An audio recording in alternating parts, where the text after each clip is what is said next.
Facebook, Insta, YouTube খুললেই এখন RCB মালিকিনের নাম এখন উঠে আসছে বারবার। অনন্যা বিড়লা। শুধুমাত্র বিরাট কোহলির সাথে ফোর্স থেকে আরম্ভ করে এর আগে অনেকেই আছে, প্রীতি জিন্টা আছে, কাব্য মারান আছে, নিতাম্বানি আছে, অনেকেই। এখন শুধু ইনস্টা, ফেসবুক খুললেই আরসিবির মালিকিনের নাম, মানে বিড়লা গ্রুপের কো ওনার সবসময় এখন ভেসে উঠছে, অনন্যা বিড়লা।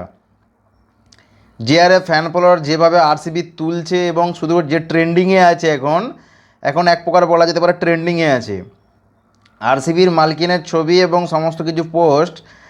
মানে এমন ট্রেন্ডিংয়ে আছে, মিলিয়ন পার মিলিয়নের উপর চলে যাচ্ছে। লাস্ট অবধি কোথায় গিয়ে থামবে কেউ জানে না। আরসিবির এখনও তারা জাস্ট কিনেছে টিমটাকে, এরপর খেলা শুরু হবে 27 সাল থেকে। তারা তারা সমস্ত দায়িত্ব পাবে এবং সমস্ত টিম, আরসিবির সমস্ত প্লেয়াররা তাদের আন্ডারে এবং তাদের ইয়েতে খেলবে।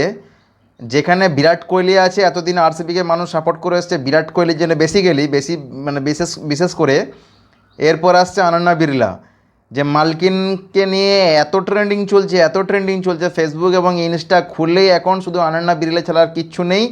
আরসিবি সার্চ করলেই শুধুমাত্র এখন এইসব আসছে। ভাবা যায় যে কোথা থেকে কোথায় পৌঁছে দিল।